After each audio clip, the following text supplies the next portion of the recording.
The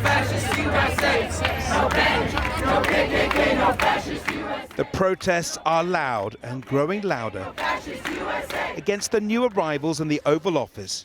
Their target, not just Donald Trump. Everyone knows what that means, right? But his powerful chief strategist, Steve Bannon. The unthinkable became thinkable. The man who helped orchestrate Donald Trump's once unthinkable election victory made apocalyptic propaganda films like this one, Generation Zero. Nobody is accounting for what they're spending. In the film, Mr. Bannon says the baby boomers of the 60s became an uncaring ruling elite responsible for economic disaster. This was a recurring and provocative theme when he ran Breitbart, the right-wing website accused of stirring racial hatred in the United States. A president of the United States should not have a racist at his side. Alarm from the right as well as the left. He's a nightmare. The #1 spot in this week's edition of Who's the Real President goes to. Such is his power and influence in the White House.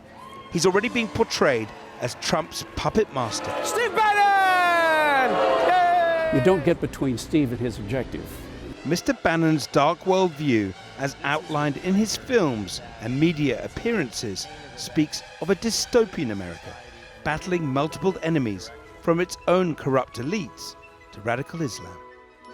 I believe strongly is a crisis both of our church, a crisis of our faith, a crisis of the West, and a crisis of capitalism.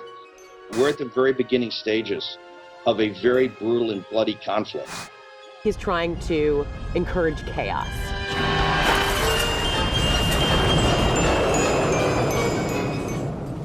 So who is Steve Bannon?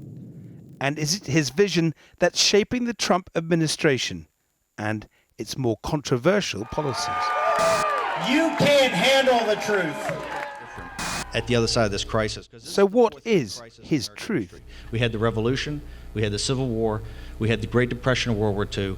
This is the great fourth turning in American history. And Steve Bannon believes America is at an historical turning point, and he sees the corrupt political and business elites as an enemy to be defeated.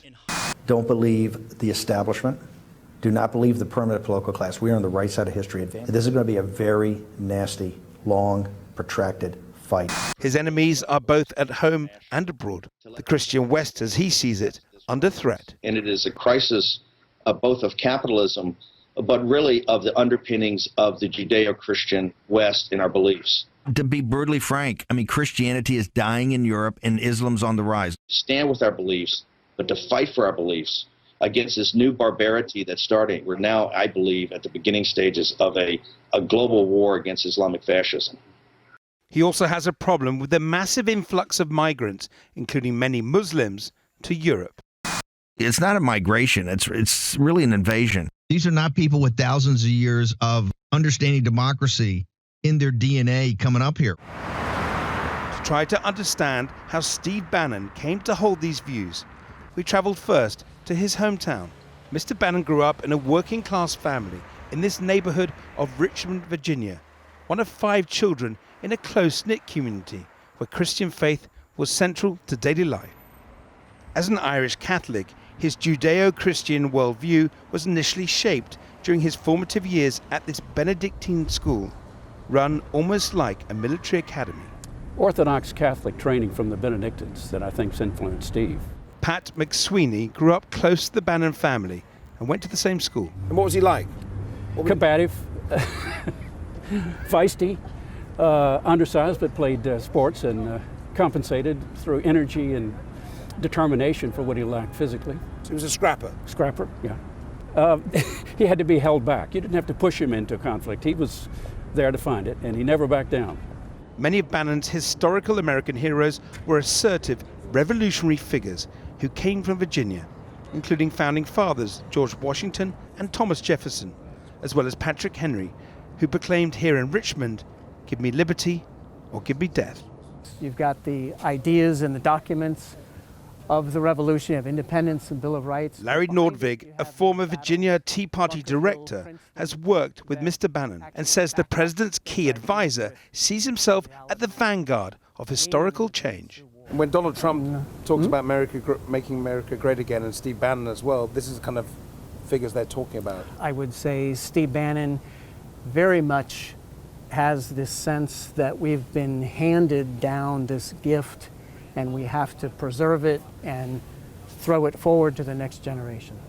A big reader of military history, sees himself as perpetually involved in these grand civilizational struggles. And everything with Bannon is very, very kind of mega and big and is going to lead to a clash. So he's kind of on a constant war footing, as it were.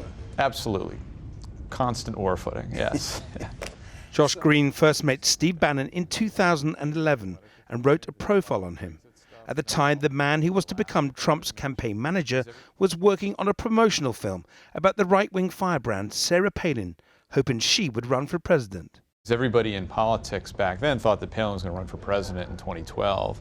So Bannon had kind of insinuated himself into her inner circle and was kind of a Palin whisperer / advisor / documentary filmmaker. It wasn't something that the machine prepared the way for. Although Palin didn't run in the end, in many ways his efforts became a stepping stone to his successful Trump campaign. His tactics to promote ideological allies combined with a ferocious media onslaught.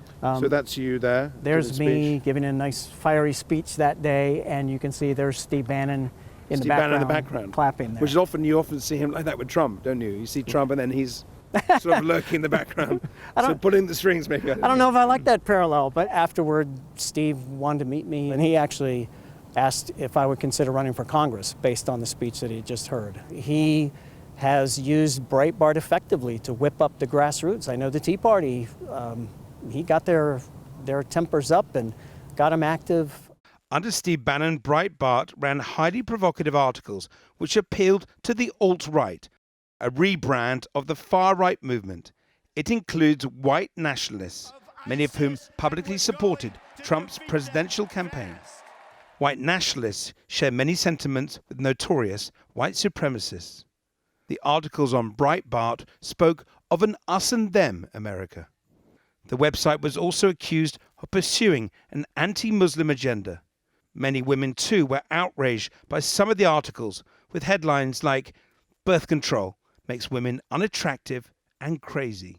He said that all the racism and what have you would wash out. That was his phrase, that eventually they would sort of see the light and drop those objectionable views. But what was important to Bannon is that they were on his side when it came to tearing down members of the establishment. So he welcomed white supremacy as part of his empowerment thing, as a power struggle. I don't know that he welcomed it, but he certainly didn't show any sign that he was particularly troubled by it. With the campaign they ran and the election of Trump, they've really opened the door for white nationalists to feel empowered. And it does seem like all the advice that he's been giving both to Trump in the campaign of not being a bridge builder, but of doubling down on increasing people's fear and hatred and marginalizing others. In Donald Trump, Bannon finally found his vessel, somebody who shared his populist ideas, but who also had the kind of personal force to go out on the campaign trail and convince voters and steamroll critics that Palin and Bachmann and people of their ilk never could. And steamroll he has done, with the president's chief strategist, insiders say, right in the driver's seat. A flurry of executive orders, including an entry ban to the United States for people from 7 predominantly Muslim countries, have caused outrage. No hate, no fear. Refugees are welcome here. It was Mr. Bannon who apparently insisted that American green card holders be included in the ban, with critics saying he simply has a problem with Muslims. But in a recent interview, Mr. Bannon rejected accusations that he's a racist. "I'm not a white nationalist. I'm a nationalist. I'm an economic nationalist," he said. But such denials have done little to quieten his many opponents who are alarmed by his involvement in drafting executive orders. There's also been uproar over a White House announcement that he will have a seat on the National Security Council, an unprecedented move for a presidential advisor.